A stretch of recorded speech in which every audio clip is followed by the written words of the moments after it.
welcome back, everybody. And so, John, thanks for coming again. Yeah, absolutely. Let's mention just before we get too deep into the video to like, subscribe, leave comments. Yeah, it's all. Am I going to get it right? Hey, I got it mostly right today. Down over here somewhere. Nice. Yeah. So drop us a line. Tell us what you're working on. See if we inspired anything, hopefully. If we say anything you disagree with, let us know. That would not surprise me at all. Yeah. Kind of my gift. Yeah, is there something you'd like us to show you? Yeah, Something, absolutely. something you'd like us to expand on? Yeah. I want to turn this into not only a conversation between John and I, but also a conversation with our viewers. And we know we do have some dedicated viewers who really watch this talk. These talks, I think, are more of the kind of loyal followers that watch. We appreciate you. We really do. Absolutely, absolutely.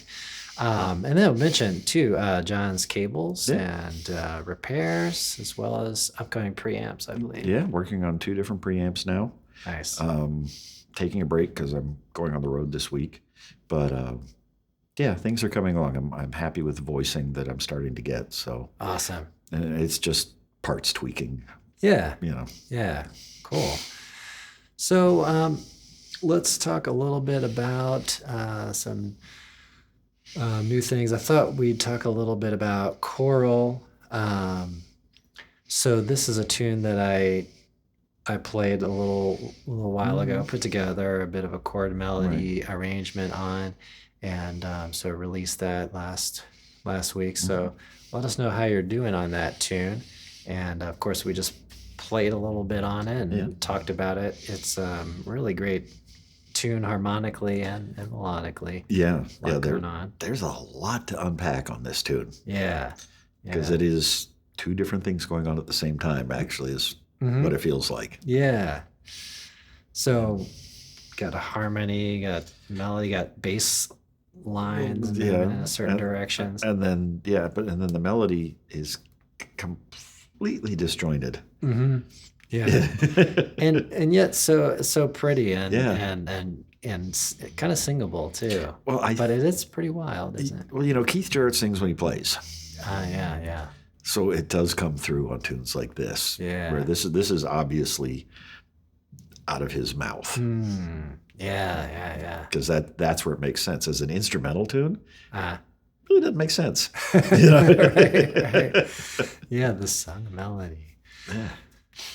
So let's talk a little bit about this. So this tune's in the Reel book. Yes. A tune that I would recommend, or a book that I'd recommend, is the Christmas Reel book, which I just bought a hard copy of, and it's got some interesting changes. Some of the changes, I don't know if I'd use them, but it's there, and some pretty kind of cool things to play. Yeah, I've had that book for a while. It is very useful if you're a gigging player. It's holiday season time. This is our time of the year. Yep. So yeah, you need stuff like that. Yeah, get out that book and play some tunes. Yeah, maybe stuff people haven't heard much, or there's some really cool stuff in there. As you say, some of the chord changes, you're just like, wow, don't do that. Yeah. But yeah, between that and if you use an iPad or your phone and have iReel Pro, the quantity of holiday tunes on there is incredible. Yeah. It's like you need Polish Christmas songs. I've actually had to look for that and found it. It saved me on a gig. Nice. That's awesome. Yeah, and playing through the tunes there, some of the changes. So I've been teaching our daughter some concepts on chord voicings to use and to use with that book and everything. So you kind of get the major, minor, dominants, get most of those together, know where your root notes are on string 6 and string 5. It all depends on where you are at with your, guitar work or whatever. Sure. But if you can learn the notes on string 6 and string 5, get a few of the shapes. There are really 5 basic types of chords, you might say. You need to know, well, we can count them: diminished, half diminished, minor, dominant, and major. And major, like a 6 chord. Yeah. And then they all have their own little quirks and things. And the half diminished is actually a minor chord. Yep, minor chord with a flat 5. Right. It's not. Carol Kay rants about this, but it is. She's like, it is not a part of the diminished family. It is a minor chord. No, and that's one thing I've been trying to tell her about. So I created this little bit of a list where it might be called minor 7 flat 5, an example of the half diminished, or it might have the diminished with a slash through it. And sometimes you have a diminished with a slash through and a 7. Right. Which seems a little bit redundant. It's kind of redundant because, the assumption is that the 7 will be there. Yeah. Yeah. But these are naming conventions. And so you have a lot of different things that could mean really the same thing. So I created just a little 4 options on depending on the one, but which you just might happen to see. It kind of depends on the publisher and whoever's writing it. What they like. And on that, to all publishers out there, stop writing MAJ and MIN. Yes. Stop it.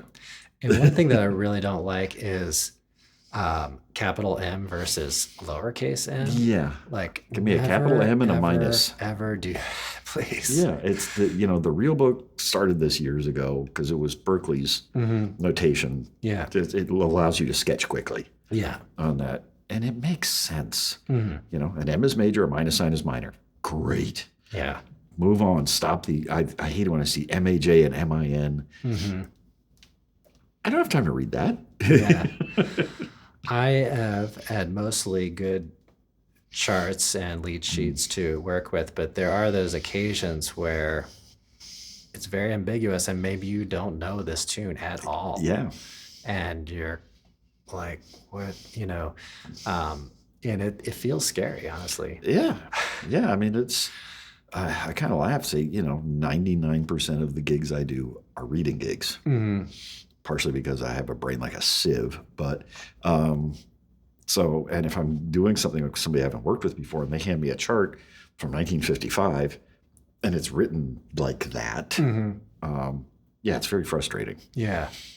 I'll usually ask if I can go through and repencil because it's you don't want to fall down on the gig. Yeah. Fall down before, fall down after. Yeah. On the gig, you've got to look perfect. Yeah.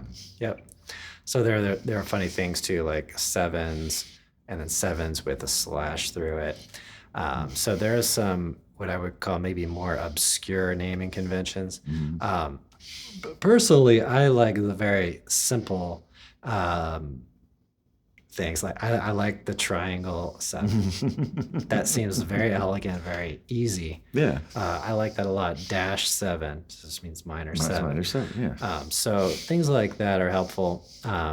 Yeah. Yeah, I do agree with the diminished versus half diminished. When I think half diminished, it really doesn't. It means half means almost nothing because it's not half diminished. I mean, that's just the name that we use for it. Yeah, I remember reading how that came about, and it was. Really?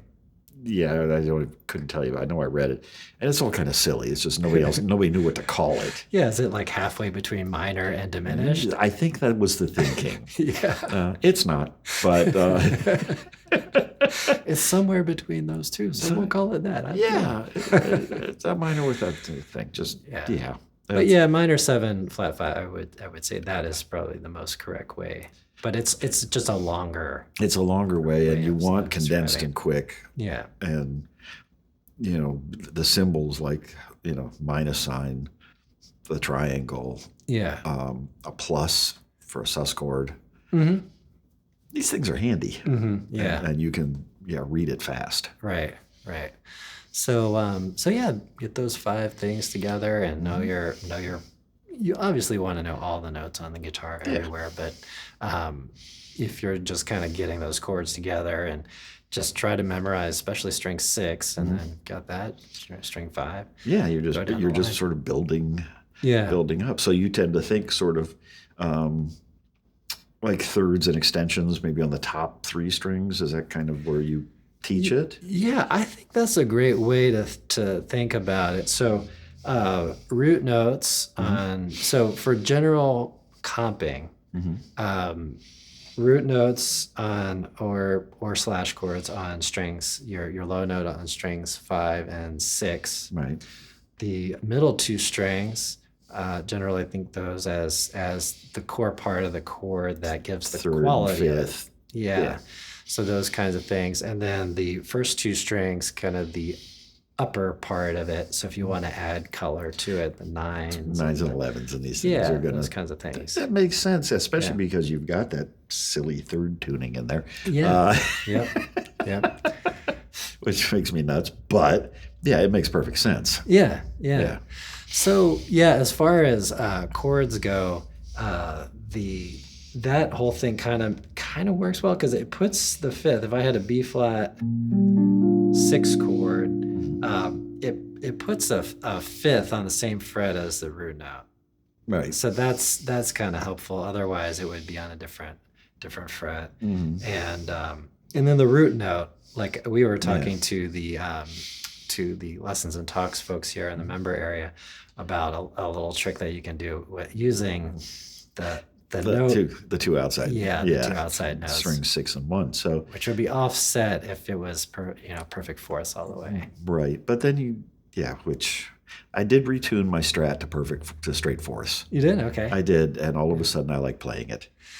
Yeah, so that's probably the same phenomenon that I have with when I tuned my 6-string bass to the guitar tuning, offsetting those first 2. Take away your union card for that, man. I know. It's, but who's that bassist who has the strings completely flipped? Oh, well, Jimmy Haslip. Do you know it? But he plays left-handed and upside down. And upside down, yeah. Yeah. So I know a few bass players in DC who same thing. That's just how they learn. They just flip it over and wow, it's disturbing to watch. Yeah. It's really weird to watch. And there's Elizabeth Cotton. I don't know if you're familiar with her, but she wrote a pretty famous tune called Freight Train. Yeah. And there's video of her playing and the guitar upside down, left-handed. Wow, how that's got to be hard. But but if that's the way you learn, then that's what it is. That's it. But yeah, I'm having fun with the fourths tuning. Yeah. Thing. That's a blast. Yeah. Interesting to note, I think she made the 250 top guitarists of all time on this very controversial Rolling Stones list. Dumbest list I have ever seen. I mean, come on. It's the people they left out. Yeah, the people that they. Yeah. Anyway, I don't want to diss on anyone, but the left out and placed in. There are certain players who are like, okay, they play guitar, but that's not they're not there. That's not like their main thing. Yeah, they're guitar operators. But they're really singers or songwriters. But I have heard there were a couple people who were put high on that list who went, no. They themselves were like, oh no, this is wrong. I shouldn't be on this list, or I should be way down. And here's somebody who should be. That's interesting. I didn't know about that. Yeah. There's a few. I won't name names, but I've read at least 2. Have done that, because you think about people who aren't on that list, and I will name one, Matteo Mancuso. Oh yeah. I mean, come on. Yeah. Every guitar player that has heard him has just gone, that's it, I'm selling it. Yeah. Steve Vai was just like, I'm having a garage sale. Yeah. Al Di Meola was like, he goes, this is 3 lifetimes in this kid just to get at the level that he's playing. Yeah, and he's nowhere, he's not on there. Yeah. So I could be incorrect about that, Elizabeth Cotton, but I think she did make the list, if I recall. Yeah, I had a quick scan down the list and went, no. It's Rolling Stone. Who cares? Yeah, I mean they, one thing I I heard someone talking about was the Nirvana. The original review of the Nevermind album. Where they tore it apart. They tore it apart. And it ended up being, like everybody's just like, it was a thing. It changed things. Yeah, it changed things big time. Yeah. Yeah. So it is what it is. Lists are meant to be laughed at, I think. Yeah. Honestly. I would never really take it too seriously. I don't even think I've even opened a Rolling Stone magazine, to be honest. I probably haven't opened one in 30 years. Yeah. I think the last time I opened one, I was living in Nashville. And so that would be the late 90s. Okay. And that's only because I was in the Nashville music business. Yeah. Yeah. Yeah. When I was a teenager, it was like, I think I had Guitar World and a bunch of skater magazines and stuff. Yeah. I wasn't good at skateboarding, so I had to kind of give that up. But I dreamed about getting some air. But I was terrible. That was all in my mind. I met the ground more than the air. Yeah. So off we go there. What else do we have to talk about? AI transcribing. I mean, this is really a big productivity thing. There is software. I'm not going to name software online. Okay. Just because. Yeah. AI transcription companies talk to me. We'll work something out. Yeah. Absolutely. But I don't want to weight opinion in any one direction. But there is a bunch of software. If you Google AI music transcription software, you will get a lot of stuff. Pretty much all of them have a free trial. And even the free version on a couple is extremely good. Okay. Like will get you really what you need most of the time, unless you're dissecting choral parts or something. Yeah. And it's seriously, put a recording in, get music out, get the sheet music, get XML files so you can, play it back as MIDI track. Yeah. And it is, I'm finding, about 99.5% accurate. That's great.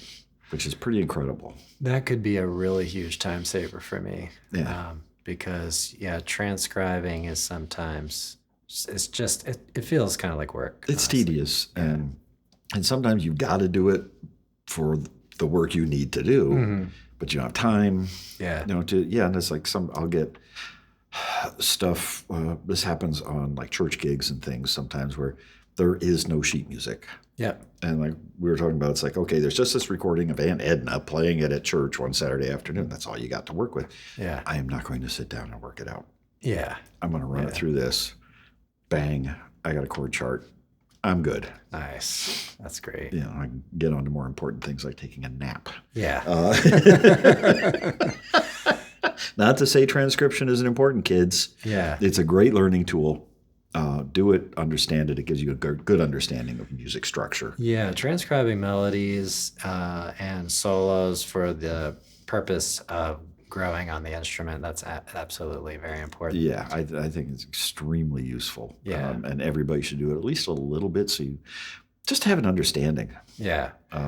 But yeah, if you're doing like me where, I might have 7 gigs in a week. Right.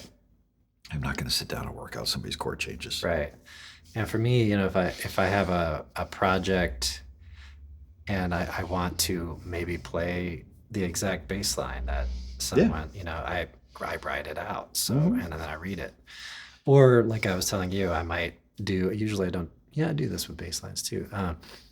I might learn a phrase, or a few bars or whatever. Right. And then play it that way and then record little that. chunks at a and then time. I just move on, boom, boom, boom, boom, down that. Which sometimes is how it's done in the studio. Yeah. Yeah. So they'll be like, play this 8 bars. Okay, good. Next. Yeah. That's interesting because that's kind of the way that I tend to approach at least some things. When I shoot video for these, it's played through. Right. Because I want people to see exactly maybe not like exactly what they're hearing, but like I said, on this last recording, I did 3 takes and then I included all 3 takes. Right. So you're only seeing me do 1 take.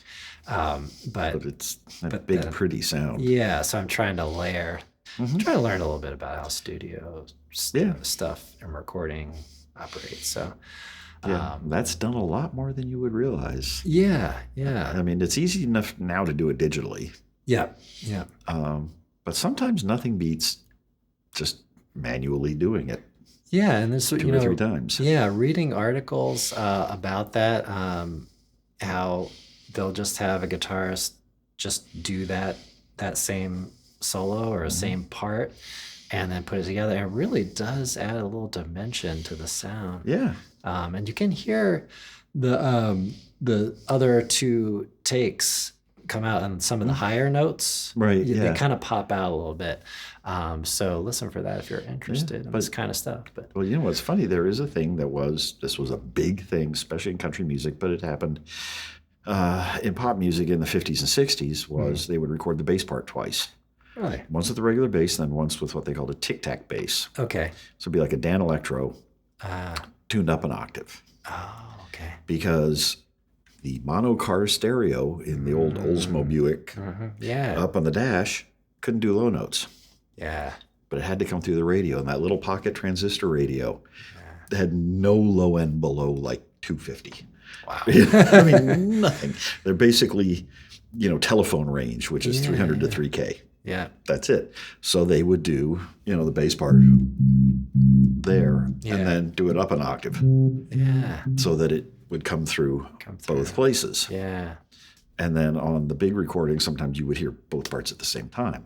Okay. So it gives it this, and the tic-tac bass part is always played with a pick yeah, to get that attack. So you could have that, but then this cool, yeah, tight. yeah. That's cool. And it's, so if you listen back to the stuff in the 50s and 60s, Yeah, that's what you're hearing. yeah, nice.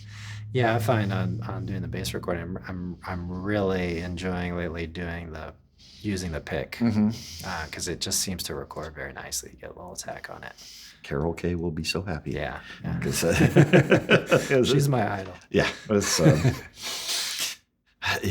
it's just incredible. Yeah, But it's cool that she plays guitar and bass Yeah. too. Very very well. very well, yeah. But Yeah, so AI transcribe, absolutely. I'm gonna be getting on Google this week and seeing what I can find because that would just speed up my workflow. yeah, this is it. We all have lives and families and stuff. Yeah. And if you got a good time saver, Absolutely. Yeah. even if it's only 90% accurate, it just lifted 90% of the work off you. Oh yeah, I mean I take care of the other 10%. Yeah, you can figure that out on the fly. Oh yeah. Yeah. So That's great. there's such great software out there now. Yeah, Yeah, it's amazing. Black Friday deals that's the other thing. It's coming up. coming up. So at the time of this recording, it's a little less than 2 weeks, something like that. So Because you've got Black Friday and Cyber Monday. And now I see a lot of the software companies are starting a week. Actually, some of them are starting now. I noticed that I've been keeping an eye on TuneTrack a little bit. They have like 40% off some of their expansion packs, which is significant. Yeah. I mean, when I told you Waves sent me a deal, they always do a bundle deal. If you own one part of the bundle, they'll give you a deal on the rest of it. Yeah. But now with the sale, it's $1,500 software package for like $139. Wow. Yeah. It's amazing. If I needed all those, I would probably do it. But yeah, keep an eye out. There's if you're running Mac, there's a thing called the Apple Slice page, and it's basically a newsletter, an email newsletter. Yeah. And you can tell it what categories to track. Okay. And it'll pop up and say, okay, this just went on sale. Yeah. Oh, nice. 80% off, and this is on sale for 24 hours. Very cool. And there's some great Facebook groups for this stuff. Yeah. Like if you've watched this before, I use iPad for everything. There is a iOS AUV3 group, and it's pretty much just keeping an eye on what's coming out. Yeah. So I noticed today there was like a dozen things. It's like, hey, this just dropped, or this is now 75% off, or Yeah. so. Yeah, we've got, and I see some companies are carrying on into the first week of December. Okay. But Yeah. If you're Nice. looking for stuff, don't buy it right this second unless you absolutely have to. Yeah. Yeah. And I'll mention that Universal Audio just released, I think, 4 more plugins on their native Yeah. thing. So even if you don't have the hardware, I believe that's how it works. You could have a Spark subscription and just use that, and they're really high quality. You can also buy them standalone. Oh, okay. They did make it standalone. Oh, okay. Because, excuse me, some people were like, I don't want to pay for this. Why? Yeah. I'm not the biggest fan of the subscription model myself. Yeah. I might just, it's like, I need this and this. Yeah.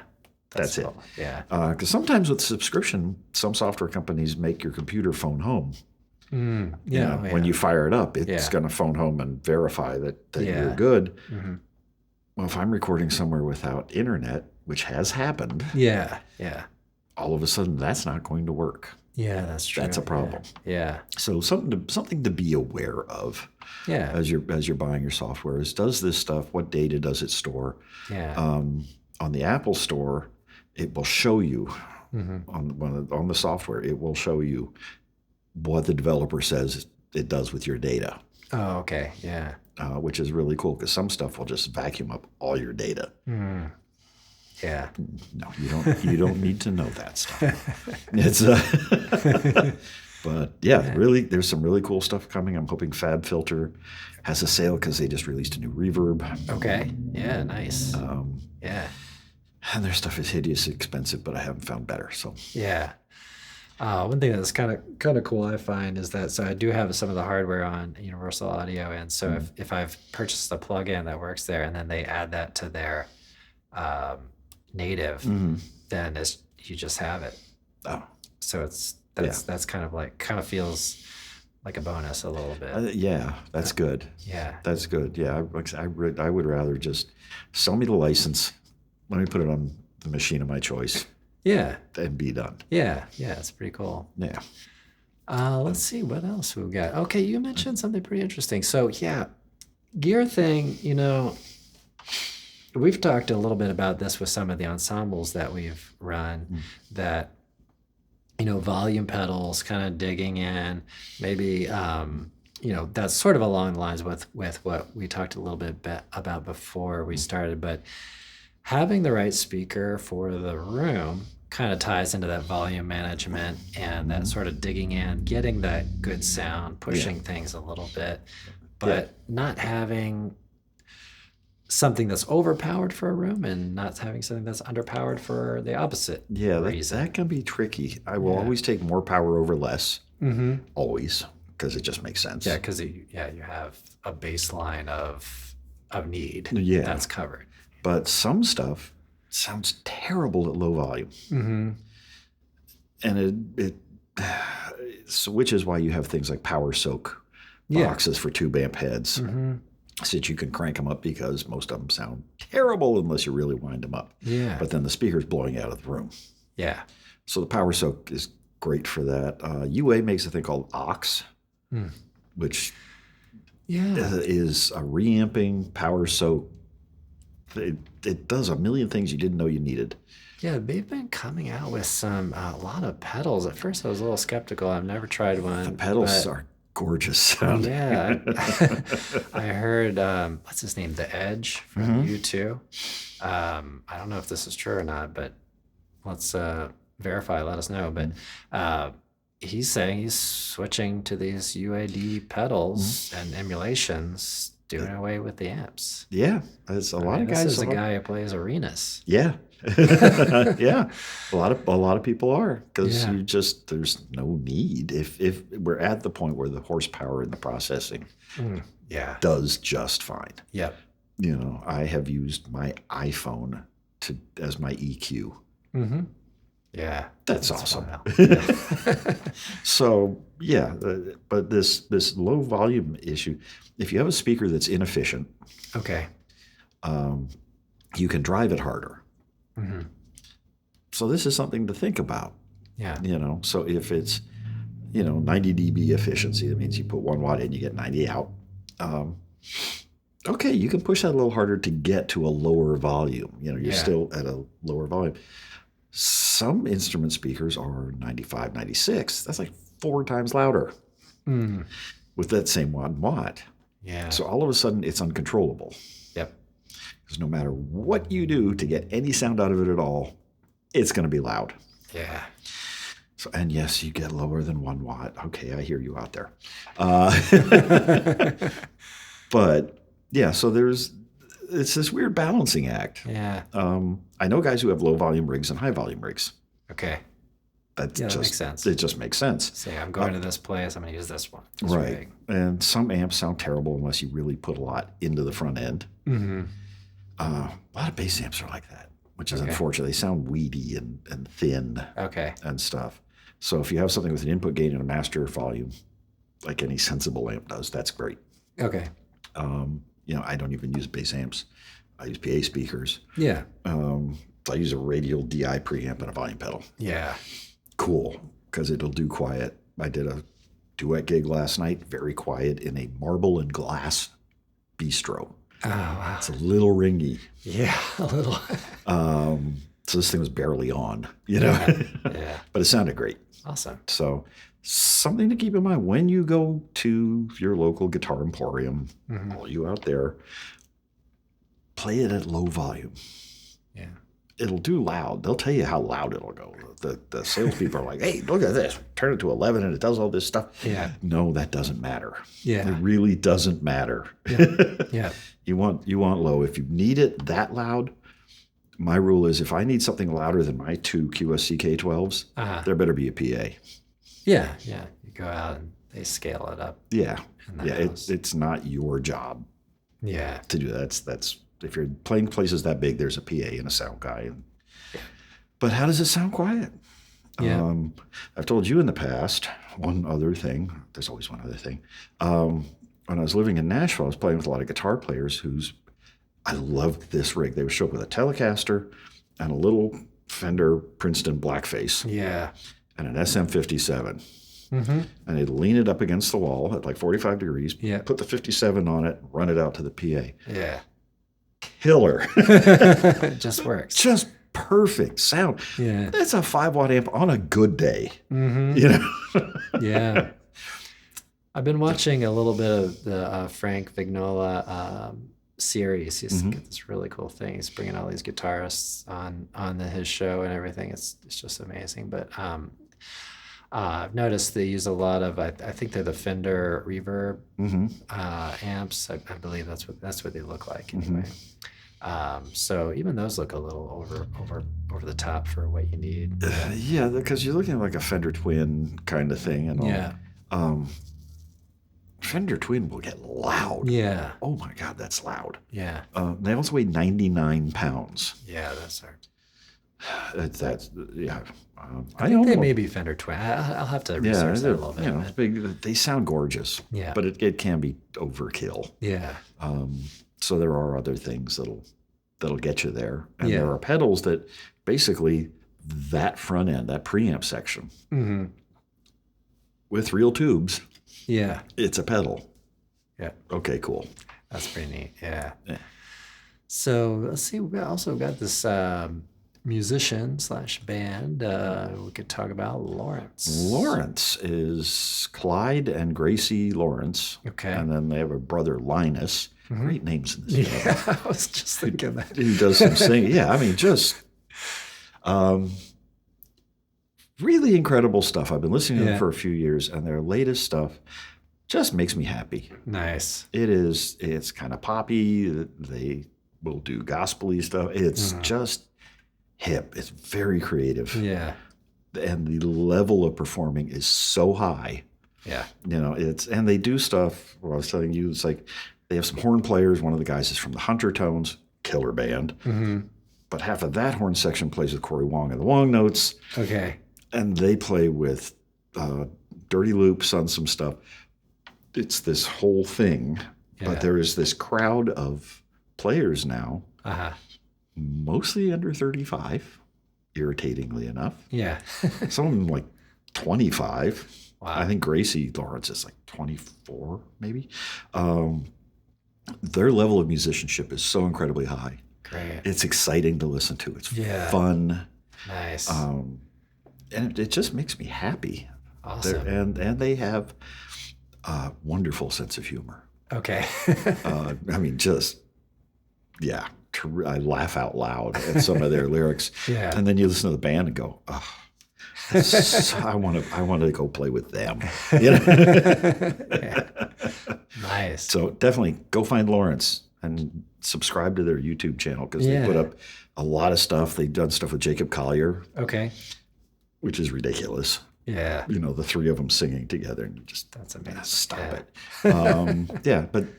And if you don't have Jacob Collier, subscribe to him and Dirty Loops. Those three bands will keep you busy for the next 10 years. Yeah.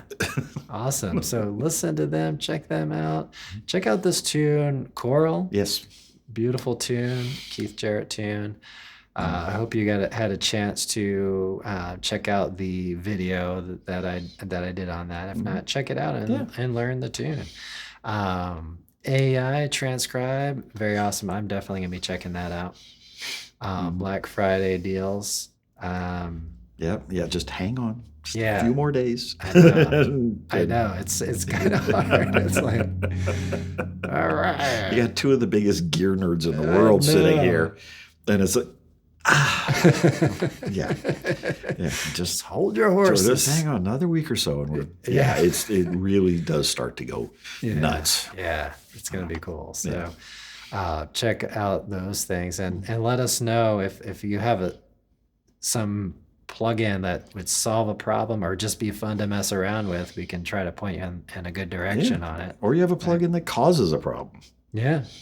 There's a chance that we've fooled with it because between us, we have fooled with an awful lot of stuff. Yeah. And tried it and rejected some, and the stuff we like, we bought. Yeah. And Christmas Real Book, check it out. Like I said, some of the chords I'm a little iffy on. I'd probably end up changing, but a little simplified in places, I think. Yeah, but it's fun and practical, and I've done a few Christmas tunes on the channel, so check those out as well. And you should be able to buy the PDF. Is that a Hal Leonard book? Yeah, I think? I believe you can buy the PDF and all the Hal Leonard real books and everything because they own it all now. Yeah. You can just go to their website. Yep, get those. Yeah, so definitely check that out. And let's see, John's Repairs, cables. Yeah, custom cables. I do repairs here in the Baltimore area, but I do have people ship me stuff. Yeah. So you've got that weird electrical problem in your guitar. Yeah, give me a call. I love that stuff. Send it to John. And preamp in the works. Preamp in the works. There's two of them, a solid state and a tube. Nice. That are in the works. This has been a deep dive, but I'm having fun. That's awesome. This is fun. Nice. All right, everybody. Well, thanks so much for checking this out, and do like and subscribe, and if you haven't already, and leave a comment. We'll see you in the next one. See you next time.